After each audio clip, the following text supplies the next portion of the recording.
As the episode begins, the newly launched Columbia intercepts the out-of-control Enterprise. In a risky maneuver, they transfer Trip to Enterprise, and he employs an unorthodox procedure to purge the Klingon subroutine from the Enterprise's warp drive. He succeeds, and the ship is out of danger. Dr. Phlox, still being held by General Qu'vat at Qu'vat Colony, agrees to work with Klingon Dr. Antak to cure the virus rampaging through the Empire. Antak and Phlox decide to keep the fact that their cure won't result in Klingon augments from the General. He would never allow it. What if we don't tell him? Do you understand what will happen as the General learns that we've deceived him? The cure would save millions of innocent lives. What more honorable death could there be for a healer, Klingon or Denobulan? However, a Klingon fleet under the command of Admiral Krell is approaching the colony. The Empire is systematically wiping out infected populations, and the doctors have only 3 days in which to find a cure before Qu'vat Colony is obliterated. Enterprise and Columbia race to Qu'vat, and upon arrival, Archer beams down to rescue Phlox. The Klingon fleet arrives and begins attacking the colony. The two starships attempt to draw fire away from the colony, while on the surface, Phlox and Antak are mere hours from curing the virus. Buying some time by infecting Krell's crew, Phlox uses Archer to produce antibodies against the virus, curing the plague.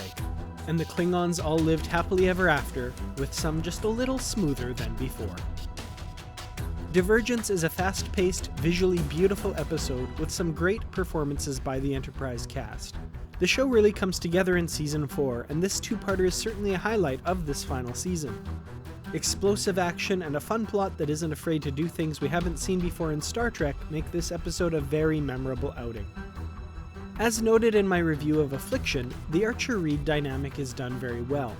Reed's reasoning for joining Section 31 and his eventual pledge of loyalty to Captain Archer could come across as inauthentic, but instead grow organically from what we've learned about his character over the past 3.5 seasons. Some great performances by both Scott Bakula and Dominic Keating.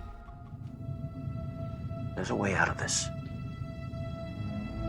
I don't have to put you back in the brig, but you have to choose where your loyalties lie.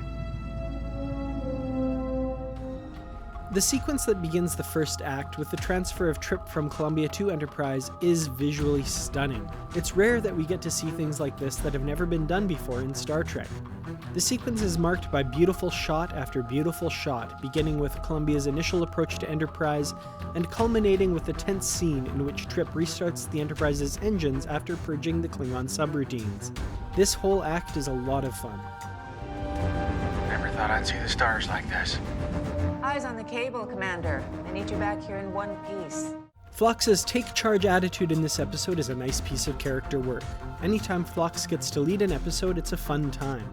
The slight quirkiness of his character, coupled with his dealing with situations we're not used to seeing him in, is interesting to see. This is a cowardly attack! Maybe so. But I am prepared to give you the cure. Thanks to Captain Archer, I have managed to complete the antivirus. Of course, if you destroy this colony, well, treating you and your crew could prove difficult. I suggest you power down your weapons, Admiral, and let me cure your people. While Divergence definitely echoes the jump in quality in Enterprise's 4th season, it is not without its issues. The episode is fast-paced enough that a few of these problems escape notice, but upon repeat viewings, the flaws in logic begin to appear.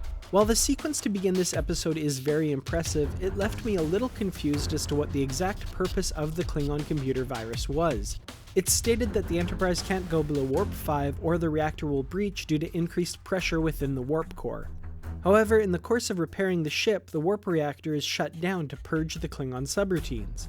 While the Enterprise is indeed going faster than Warp 5 thanks to Columbia, the Enterprise's warp engine itself powers down. Wouldn't that make the reactor explode? Or is this just a version of the bomb in that movie, where the bus had to maintain a certain speed, and if it didn't stay above that speed, the bomb would explode? I think the movie might have been called The Bus That Couldn't Slow Down. Also during this sequence, a very minor visual mistake occurs. Look closely at the computer monitor tracking Enterprise and Columbia, and you'll notice the prefix USS in front of their names. In a rare art department screw-up, the two starships somehow belong to the Federation fleet a good 6 years before the Federation exists. None of the starships of the United Earth Starfleet use USS in front of their names, and it is only starships of the United Federation of Planets that are so named. Near the end of the episode, Archer beams down to Qu'vat colony to rescue Dr. Phlox. However, as far as I can tell, he beams down alone. Why on earth would he do this?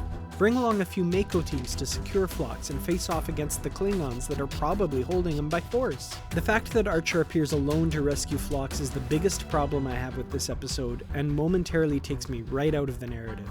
Despite the flaws in this episode, I really enjoyed it. It earns a 4 out of 5 star rating. It would have gotten a 5-star outstanding rating if it weren't for the few gripes I had with the plot, as well as the general silliness that Archer displays, grunting in a chair as he grows Klingon ridges at the end of this episode. Still, the fact that this two-parter does such a good job in explaining the Klingon ridge issue is a huge plus in its favor. Denobulan family units are different from Klingons. Yes, I've heard. 3 wives for each husband. 3 husbands for each wife. Your mating practices must be very complex. Wondrously so. Phlox was kidnapped.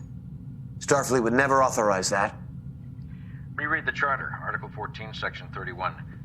There are a few lines that make allowances for bending the rules during times of extraordinary threat. We had an arrangement. You did what I wanted. I don't need you anymore. You agreed that both our governments would benefit if the two of us worked together. And you believed me. I need a little more time to cure this plague. Cure? You were supposed to perfect the augment genome. I lied. Thanks so much for watching, and thank you to The Simpsons for the blatant joke that I very obviously stole wholesale from them. Last week's video, all about the plans for this channel in 2017, had a few comments. We had one comment from Fari Akalan, I hope I'm pronouncing that right, who said, "Don't forget Star Trek Discovery discussions and episode breakdowns in 2017. Thank you for mentioning that. I certainly do have plans in the works for weekly episode analyses of Star Trek Discovery when it airs starting in May. Stay tuned closer to the release date for more details about that. The next episode review will be for a Deep Space Nine Season 7 episode, Afterimage, but before that, next week I'll have a book review video for the newest Star Trek novel, The Face of the Unknown by Christopher L. Bennett. Until then, have a great week, and I'll see you here again soon.